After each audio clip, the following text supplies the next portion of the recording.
안녕하십니까. 모니올라 시작합니다.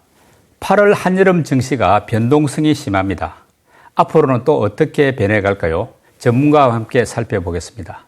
유동원 유한타증권 본부장님 모셨습니다. 어서 오십시오. 안녕하십니까.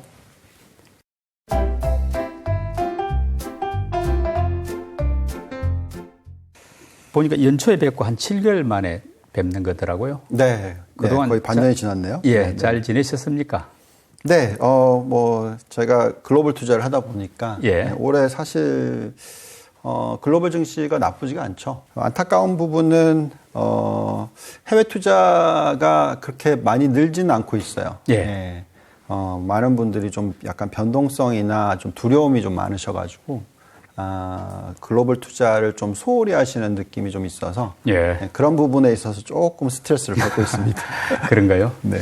근데 뭐 올해 글로벌 증시는 그렇게 나쁘지 않았던 것 같고 국내 증시도 뭐 비교적 괜찮았다가 최근에 약간 주춤거리는 그런 양상인데 우리 본부장님은 기본적으로 그래도 향후 증시를 낙관하십니까? 조금 조심해야 된다 보십니까? 저희가 이제 지난번에 왔을 때 그런 얘기를 해드렸던 것 같아요. 우리나라 증시도 그렇고 글로벌 증시가 상고 하중 또는 뭐 상고 하고인데 하반기는 조금 덜 오르거나 좀 쉬어가거나 뭐 이 정도. 그리고 다시 한번 또 재상승이 일어난다 그러면 11월, 12월 달에 다시 또 상승을 하는, 그래서 좀 여름철 또 가을까지도 조금 쉬어갈 수 있는 그런 구간을 말씀을 드렸었어요. 어쨌든 지금까지의 시장 흐름은 비슷하게 흘러가고 있습니다. 그래서 상고가 맞는데 이제 헷갈리는 부분은 7월까지도 계속 좋았어요. 그죠? 7월이 하반기지만 좋았다가 이제 8월에 들어서서 지금 미국 증시도 그렇고 한국 증시도 그렇고 좀 이제 주춤하거나 쉬어가거나 좀 어느 정도 차익 실현하는 모습이 좀 나오고 있습니다. 그런데 이제 중요한 부분은 많은 분들이 여태까지 생각했던 거는 하반기에 경기 침체가 올 거다 이런 얘기였잖아요.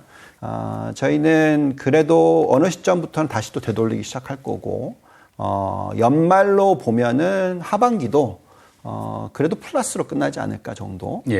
그렇지만 그렇게 큰 폭의 플러스는 아닐 것 같고요. 두 자릿수는 전혀 아닐 것 같고, 얕은 뭐 한 자릿수 정도. 그렇게 저희는 보면서 시장을 판단하고 있습니다. 이제 딱 8월 중순이지 않습니까? 8월만 이렇게 좀 압축시켜서 보면은 뭐 계속 조정이 왔고 썩 좋지가 못했는데 8월 앞으로 한 보름 남은 증시 이렇게 전망까지 해보면은 8월 증시는 어떻습니까? 좀 내려가는 가능성이 더 많다고 봅니까? 아니면 그럭저럭 잘 버틴다고 보십니까? 버텨주길 바라죠. 그렇지만 정확하게는 올라가지는 못할 것 같아요.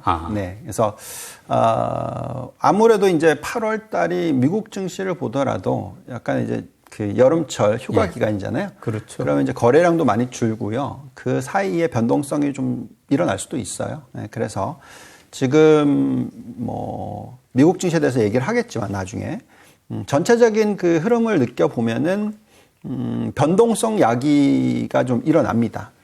특히 약간의 악재를 가지고 변동성을 일으키기도 해요. 근데 그 약재의 강도가 그렇게 크지 않는데도 변동성을 일으키니까 그런 모습이 지금 한국 시장에도 좀 영향을 미치고 있다라고 보시면 될 것 같고, 아무래도 이제 여름철이 좀 지나야지. 그리고 이제 미국 증시와 연결시켜서 보면은 그래도 이제 3, 4분기 실적이 발표가 되는 시기쯤 돼야지 좀 확실하게 돌리는 모습이 나오지 않을까. 그게 이제 10월 중순은 돼야 되겠죠. 그러니까 지금 8월 말까지로 보면은 여전히 변동성 구간 아래에 있지 않을까라는 생각은 듭니다. 9월 증시가 얼마 남지가 않았는데 지금 앞으로 9월 증시를 조금 조심해야 되겠다 생각할 때 우리가 변수가 있을 거 아닙니까? 어떤 게 9월 증시를 이렇게 좌지우지할 수 있는 주요한 변수다 이렇게 보십니까? 기본적인 거는 가장 핵심 포인트는 아무래도 금리겠죠. 금리. 금리 부분에 있어서 미 연준이 추가로 또 금리 올리면 어떡하냐. 좀 계속 그 한국과 미국 간의 금리 격차가 벌어지고 있잖아요. 미 연준의 기준금리가 5.25에서 5.5. 예. 그리고 한국 금리는 3.5. 네. 요즘 궤가 많이 벌어졌죠. 2%포인트 네. 차이 나죠. 그리고 더 벌어지면 어떡하냐. 이러면 이제 굉장히 큰 변수가 될 수가 있겠죠. 그래서 이제 아무래도 미 연준의 금리와 한국의 금리가 어떤 식으로 변할지 이거를 또 판단시켜주는 요소는 당연히 인플레이션 숫자겠죠. 그래서 물가가 어느 정도로 움직일 건가. 그래서 저희가 이제 바라는 거는 인플레이션이 안정을 찾아주는 모습이 이제 시장에 반영되기 시작하는 것. 그러니까 이렇게 되면은 9월 달도 그렇게 나쁘지 않은 시장이 될 수가 있습니다. 그렇지만 조금 확인을 하고 싶어 하겠죠. 왜냐면 이제 미국의 인플레이션 숫자가 이제 8월 수치가 이제 9월 중순쯤 나오니까 이제 그때까지 좀 이제 변동성을 일으키다가 그 숫자를 확인을 하고 또 글로벌 인플레이션 숫자를 확인을 하고 금리에 대한 이제 예상치가 만들어질 거고 이제 그게 이제 변수로 작용할 수 있다라고 생각하는데 저희는 숫자가 나오면 오히려 긍정적이지 않을까 생각이 들고요. 또 한 가지는 아무래도 아직까지도 미국의 경기 침체 얘기를 많이 하세요. 네. 이게 이제 왜 그러냐면 이제 장단기금리차가 역전이 돼 있다 보니까. 그렇긴 하죠. 네, 장단기금리차가 역전이 된 게 작년 9월, 10월이거든요. 벌써 1년 돼 가네요. 벌써 1년이 돼 가니까 보통 장단기금리차가 특히 단기 10년, 3년, 3개월짜리와 차이를 봤었을 때 이게 마이너스로 가고 보통 한 평균적으로 17개월 정도 네. 지나면 이제 경기 침체가 왔으니까 그렇게 되면은 뭐 내년 초 그렇겠네요. 정도의 경기 침체 오는 거 아니냐 빠르게 이런 걱정을 하면은 또 하반기가 돌리기 어렵겠죠.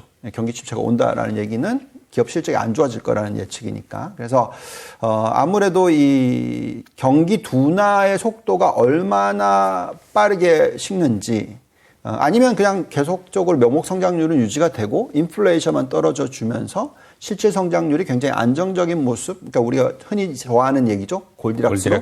예. 이렇게 가는지 요것을 봐야 되니까 결국은 인플레이션과 금리 그리고 이제 경기의 사이클 요 부분이 아무래도 9월, 10월 달에 증시에 큰 영향을 미치지 않을까라는 생각을 가지고 있습니다. 뭐 앞서 이야기를 하셨습니다만 이제 향후 증시는 9월 FOMC에서 금리를 어떻게 하느냐, 올리느냐, 중단하느냐에 따라서 좌우가 될 것 같은데 우리 본부장님 의견은 9월 FOMC 금리 동길 쪽인지 한 번은 더 올린다 보시는지 어떤 쪽입니까? 네, 저는 올리지 않을 거라고 생각을 합니다. 그 이유는 지금 그 8월 수치가 나올 거잖아요. 7월 수치는 이미 나왔고요. 보시면 이제 7월 수치가 약간 헤드라인이 살짝 올라가긴 했지만 3.15. 네. 3.0에서 3.1로 올라가긴 했지만은 아마도 그 전달 대비 숫자를 계산하시면 0.2%씩 상승했으니까 헤드라인과 근원이 둘 다. 곱하기 12 하시면 2.4%니까 저희는 이제 3% 밑으로 인플레이션이 떨어진다라고 생각을 합니다. 근데 금리가 벌써 5.5다. 그러면 이제 여기서 추가적으로 올릴 이유가 있겠느냐라는 생각을 가지고 있고요. 물론 시장에서는 요즘에 유가가 좀 올라가고 또 원자재 가격이 생산자 물가 지수가 0.3% 상승을 하니까 전달 대비해서 이게 걱정스러운 게 아닌가 이렇게 생각을 하시겠지만 저희는 큰 그림 아래에서는 안정적이다라고 생각합니다. 또 특히 다른 국가들 중국 같은 경우에는 디플레 숫자가 나와버렸고 마이너스가 나왔고요. 그래서 인플레이션은 이제 공급망이라든지 여러 가지 문제 부분들이 해소가 됐다라고 생각을 하고 있어서 여기서 이제 추가적으로 금리를 올릴 필요는 없지 않을까. 그래서 미 연준이 아마 9월 달에 뭐 또 올릴 수도 있지만 인플레이션이 어떻게 되는지 보면서 지만 이번에는 동결하겠다. 뭐 이런 식으로 가지 않을까. 더 중요한 거는 내년 말까지 금리를 어느 수준까지 내릴 건지가 더 중요할 것 같습니다. 투자 주체별로 한번 살펴보고 싶은데요. 최근 개인들 보면은 매수 여력이나 매수 강도가 제법 강해졌지 않습니까? 그래서 개인들에서 지금 장을 좀 이끌어간다 이런 이야기까지 나오고 있는데 당분간 이런 흐름 이어질까요? 글쎄요. 지금 보시면은 이제 그 개인 투자자들의 그 예탁금 추이 또는 이제 신용잔고 추이를 보고 있으면 개인들이 확실히 이제 시장에 들어오는 게 맞아요. 그리고 얼마나 들어올지는 제가 볼 때는 결국 그 부동산과 예. 주식시장과의 어떤 차이점을 좀 보셔야 되겠죠. 투자 수익률. 예. 예. 그게 이제 왜 그러냐면 우리나라는 미국과 굉장히 달라요. 그러니까 보시면은 금융자산, 개인들의 금융자산 비중이 30%. 예. 그리고 부동산이 거의 70%. 그렇죠. 예. 그렇기 때문에 완전히 미국과 반대입니다. 미국은 금융자산이 70%, 80%. 근데 이제 부동산 쪽이 30% 이렇게 되거든요. 그래서 만약에 부동산 가격이 폭락을 해버린다. 네. 그럼 이거는 이제 거의 이제 경제적으로 정말 안 좋은 얘기지만 더 이상 이제 안 올라간다 정도로 예. 예측을 하게 된다면 자금이 점점 더 개인 자금이 이제 주식시장으로 흘러 들어갈 수가 있습니다. 근데 이제 확연하게 요즘에 그런 모습이 나오는데 문제는 너무 수익률을 많이 추구하시다 보니까 좀 쏠림 현상이 심해요. 그렇죠. 예, 그래서 그 쏠림 현상이 좀 해소가 되는 모습을 보여주면 참 좋은 모습일 것 같다라는 생각이 들고요. 그렇지만 여전히 지금 현재 시점에서는 어느 정도 이제 수익률을 쫓아가다 보니까 자금이 주식시장으로 들어오고 개인 자금이 그게 어떤 종목이나 특정 섹터에 막 초점이 맞춰지는 그런 모습의 어떤 초기의 자금 흐름 정도로 판단하고 있습니다. 네, 그래서 개인 자금은 저희는 계속해서 어쨌든 금융상품, 특히 주식시장에 대한 또 글로벌 시장에 대한 자금 유입이 개인 투자자들, 국내 개인 투자자들에서는 충분히 일어나지 않을까 이렇게 생각하고 시장을 들여다보고 있습니다. 예. 지금 원달러 환율이 뭐 1330원대까지 이제 갔으니까 조금 높다고 봐야 되는데 네. 이런 상황에서 외국인이 볼 때 우리 국내 증시의 매력도 어느 정도로 볼 수 있을까요? 네. 우선은 이제 큰 그림으로 좀 말씀을 드려볼게요. 그러니까 달러 지수가 그 115 예. 고점 찍었었을 때 그 정도까지 갔어요. 그리고 지금 103이거든요. 102, 103 네. 정도죠. 100까지도 내려왔었습니다. 네. 그러면 이제 고점 대비해서 15%잖아요. 근데 이제 우리나라 원화를 보시면 1,320원이에요. 네. 그러니까 지금 별로 안 떨어졌죠. 그렇죠. 예, 절상이 그렇게 많이 되지를 않았습니다. 예. 그러니까 이제 왜 그런 현상이 나오냐면 지금 우리나라의 정부에 대한 문제는 없어요. 정부 부채 비율은 워낙 낮거든요.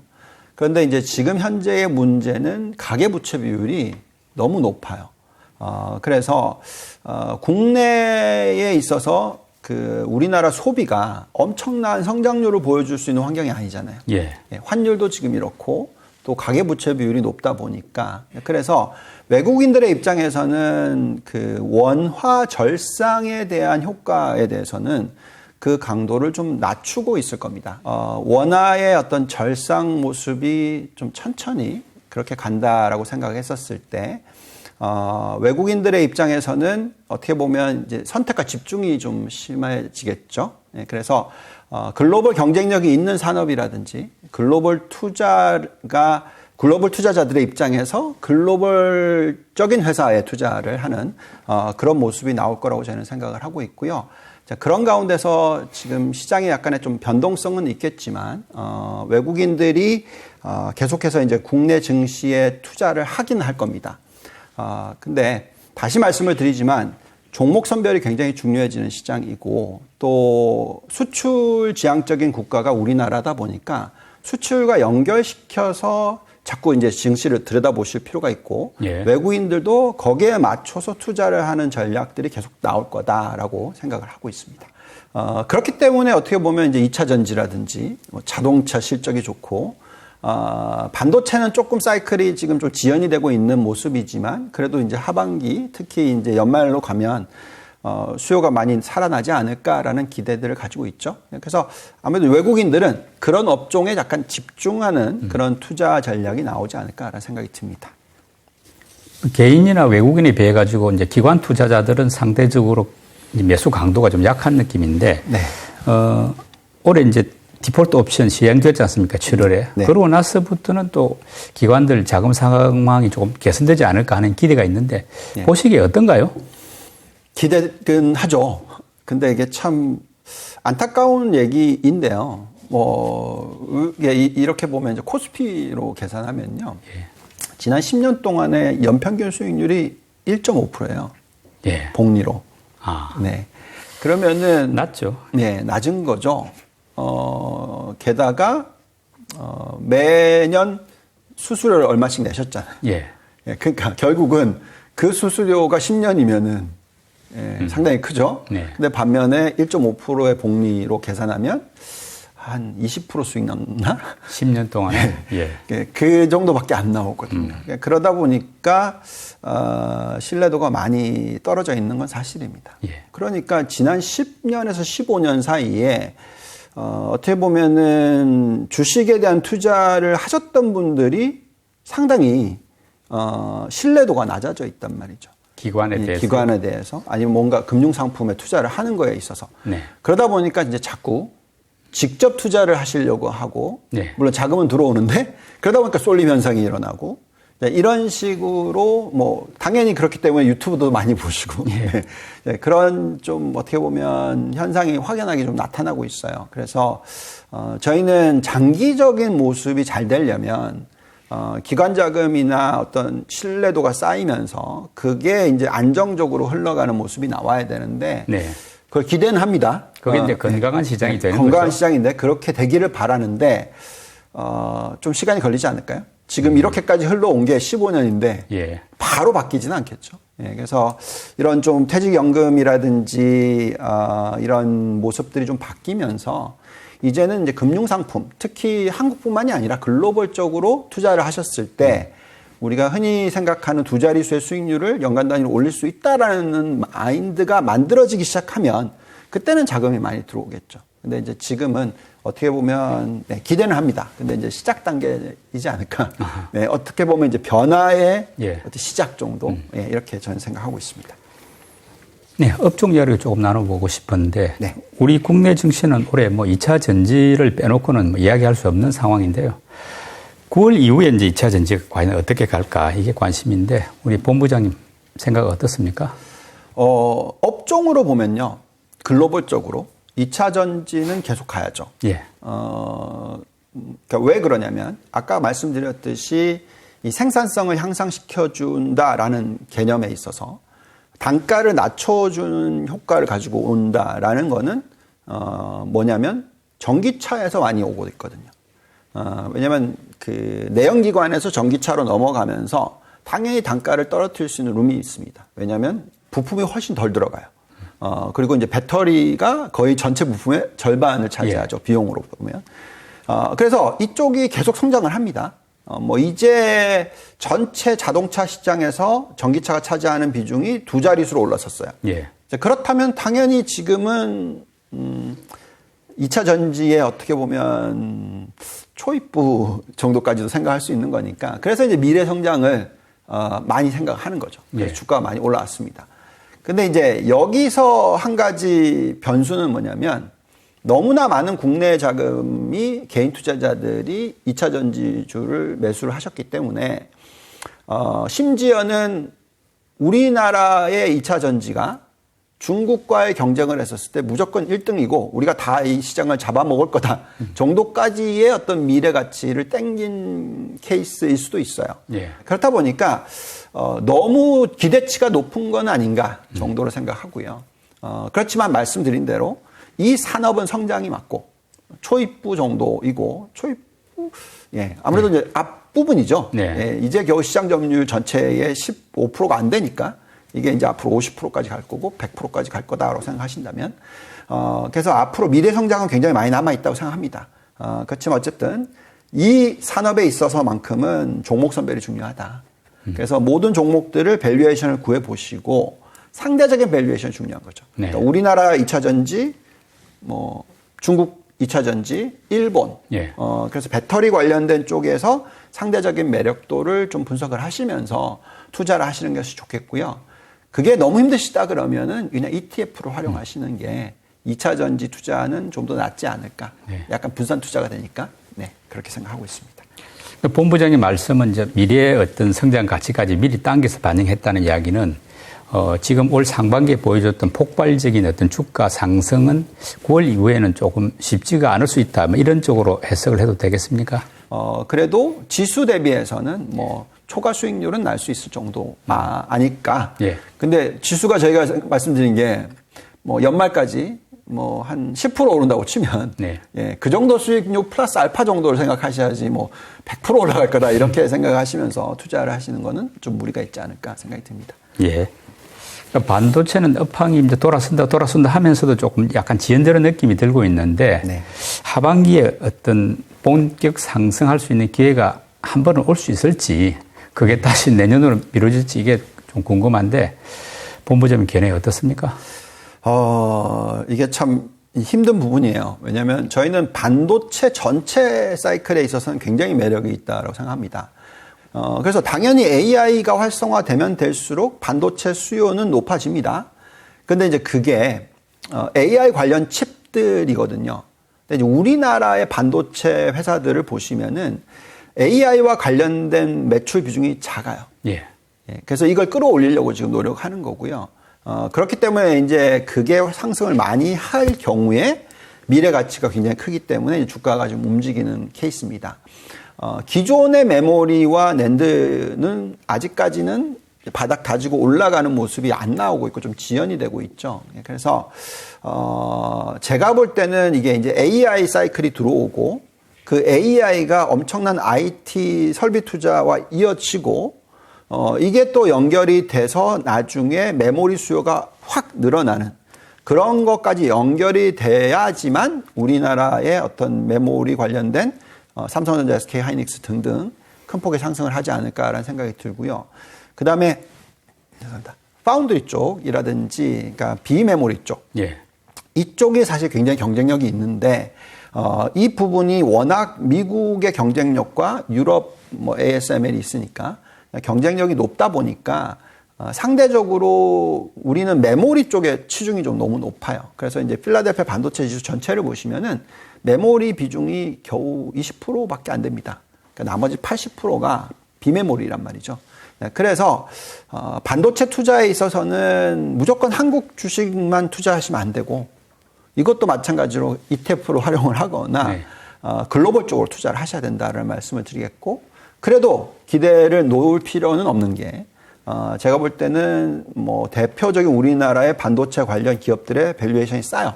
예, 그래서 아마도 상대적으로 지수 대비해서는 하반기에 훨씬 더 아웃퍼포먼스를 할 거다.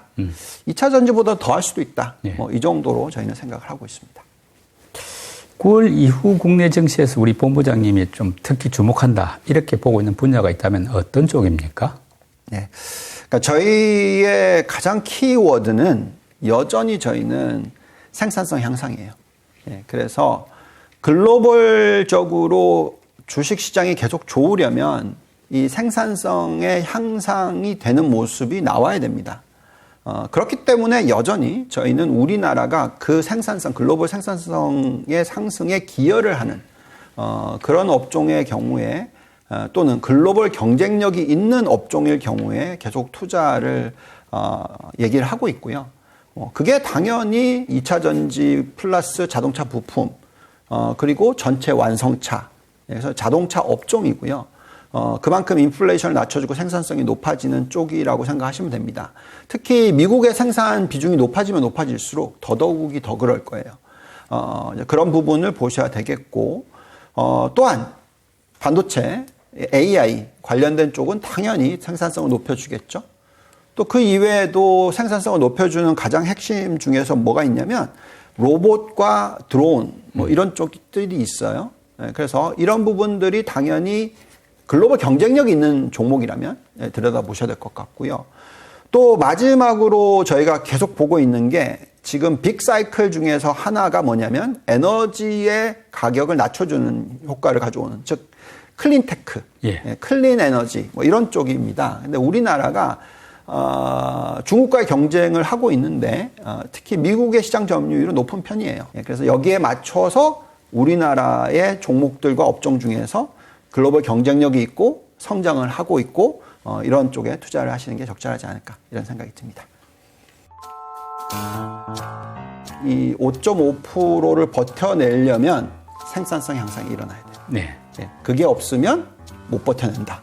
근데 지금까지의 숫자는 여러 가지 산업들이 지금 그런 생산성 향상이 일어나고 있다. 예, 그래서 괜찮다. 이렇게 말씀을 드릴 수 있을 것 같습니다.